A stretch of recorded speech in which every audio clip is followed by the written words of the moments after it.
ada kandidat di sebelah yang bikin program makan siang gratis yang katanya mengatasi stunting, tapi dananya diambil dari relokasi bansos, pendidikan, kesehatan sebesar 40 T. Respon Bapak gimana? Apa Bapak juga mengadakan program makan siang gratis itu? Nah, gimana tuh Bang? Baru-baru ini juga anak bayi mau dikasih asam sulfat katanya. Menangani stunting itu tidak pada usia sekolah. Menangani stunting itu sebelum ibu hamil. Ingat-ingat nih, sebelum ibu hamil. Jadi kesehatan calon ibu itu sudah harus dipikirkan. Calon ibu nih, baru calon ibu. Dan calon ibu itu membutuhkan itu tadi. Apa tadi yang disebutkan? Satu adalah zat besi, dibutuhkan sekali. Zat besi. Zat besi dapatnya dari mana? Ya, dari daging, dari makanan. Kemudian yang kedua adalah yodium. Kita tahu yodium. Yang ketiga asam folat. Asam folat itu didapatnya dari tanaman, bukan di bengkel. Nggak ada asam folat itu. Bukan asam sulfat berarti ya? Asam folat. Asam folat. Nah, itu diberikan lewat apa? Pemberian kepada ibu hamil. Lalu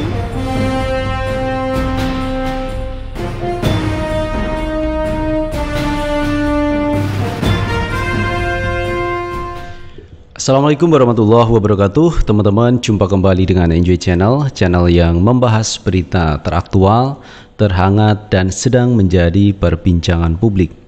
Sahabat Enjoy Channel, kali ini yang akan kita bahas mengenai elektabilitas terkait Pak Anies Baswedan, di mana dalam beberapa bulan kemarin sampai bulan ini kebanyakan lembaga survei menempatkan Pak Anies Baswedan di nomor urut 3 setelah Prabowo, kemudian Ganjar, berikutnya Anies Baswedan.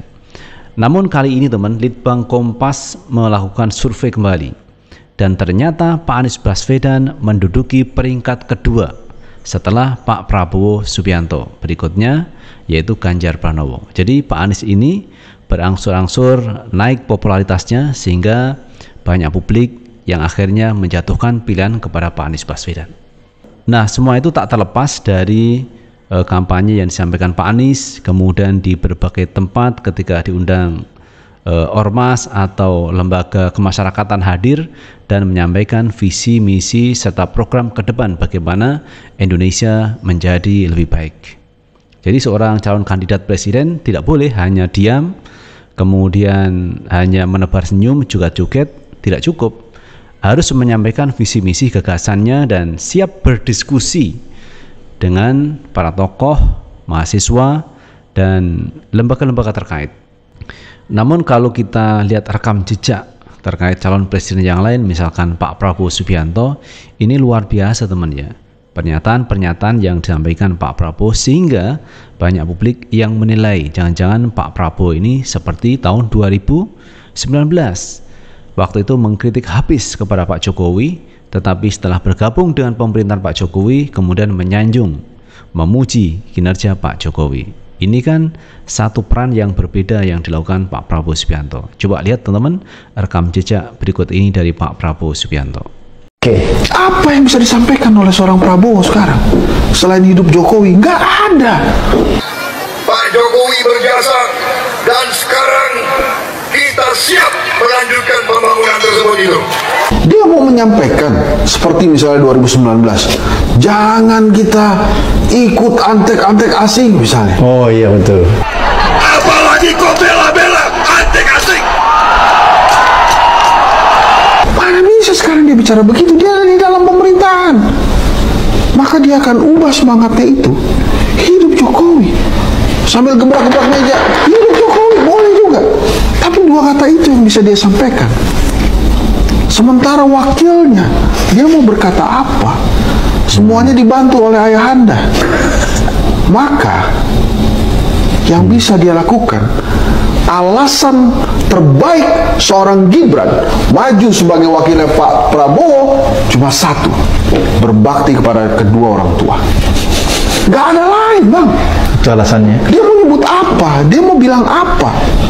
semua fasilitas yang dia dapat itu karena dia anak presiden, dan itu bukan fitnah, itu kejadian. Fakta. Oke. Jadi kampanye terbaik seorang Gibran untuk meyakinkan rakyat bahwa dia bisa menjadi wakil presiden Pak Prabowo adalah, saya berbakti kepada kedua orang tua saya. Nah itu sahabat Enjoy Channel terkait yang disampaikan Pak Prabowo Subianto sehingga menuai sorotan publik. Dan kemudian coba kita bandingkan dengan suara datar Pak Anies Baswedan yang membawa kesejukan ketika beliau berdiskusi, ketika beliau ditanya oleh mahasiswa, kalangan masyarakat terkait Indonesia ke depan. Coba kita tonton video yang satu ini dari Pak Anies Baswedan. Warahmatullahi wabarakatuh. Bismillah, walhamdulillah, wa syukurillah, wala hawla wala quwata illa billah. Allahumma salli wa sallim wa barik ala sayyidina Muhammad wa ala alihi wa ashabi ajmain. Rabbi shrah li sadri wa yassir li amri wahlul 'uqdatan min lisani yafqahu qawli. Amma ba'du. Kami merasa terhormat bisa kembali lagi ke sini. Boleh tepuk tangan buat semuanya.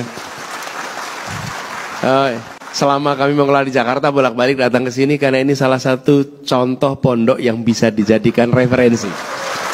Kalau yang mulai bangun 130 tahun, bangun 340 tahun, apa sih asumsi di balik kepalanya tuh? Asumsinya dia akan eksis ribuan tahun. Betul tidak? Iya.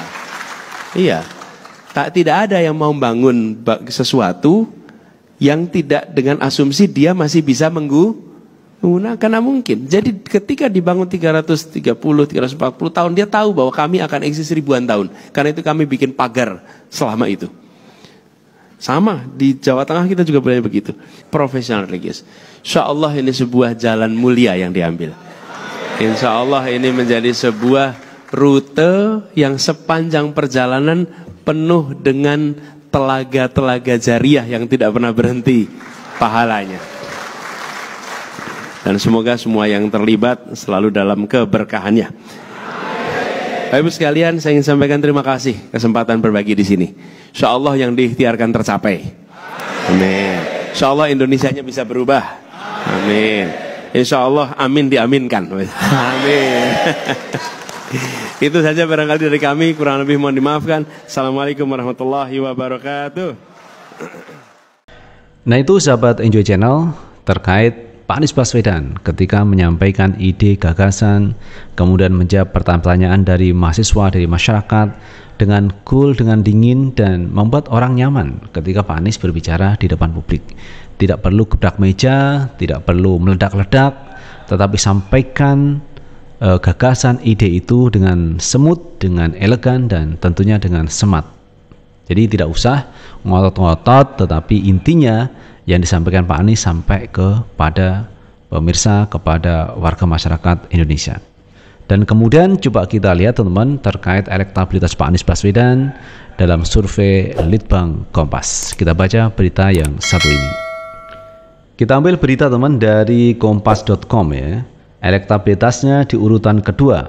Timnas Anies Muhaimin fokus kerja panjang. Juru bicara Tim Nasional Timnas Pemenangan Anies Muhaimin, Amin Surya Chandra, menganggap hasil survei Litbang Kompas terkait elektabilitas calon presiden capres dan calon wakil presiden capres kian menunjukkan pemilihan presiden Pilpres 2024 bakal berlangsung 2 putaran.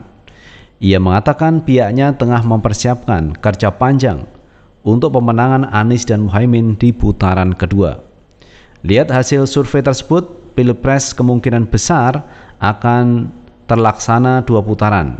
Jadi kami perlu mempersiapkan diri untuk bekerja panjang, ujar Surya dihubungi awak media Senin 11 Desember 2023. Adapun berdasarkan jejak pendapat Litbang Kompas Desember 2023, Anies dan Muhaimin memperoleh elektabilitas 16,7%.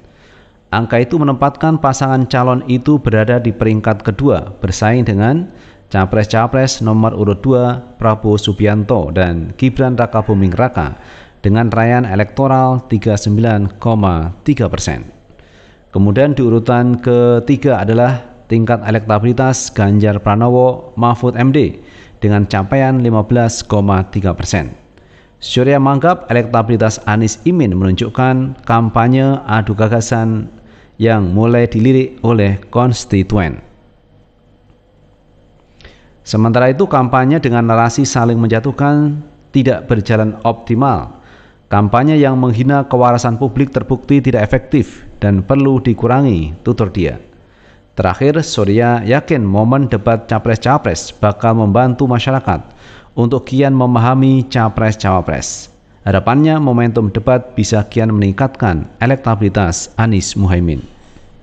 Nah itu sahabat Enjoy Channel terkait hasil survei yang menunjukkan tren positif dari pasangan Anies Muhaimin Iskandar atau Amin, di mana biasanya Amin di urutan ketiga sekarang naik mengalahkan Ganjar Pranowo, bisa mungkin akan mengejar Prabowo Subianto yang saat ini di peringkat pertama.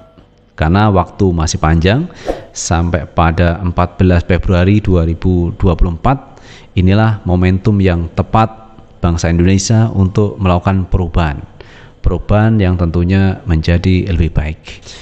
Itu sahabat Enjoy Channel yang bisa kita bahas. Terima kasih sudah menonton. Jangan lupa tetap like, subscribe, share, dan komen di channel ini agar kita bisa membangun channel ini menjadi lebih baik lagi. Sukses selalu. Assalamualaikum warahmatullahi wabarakatuh.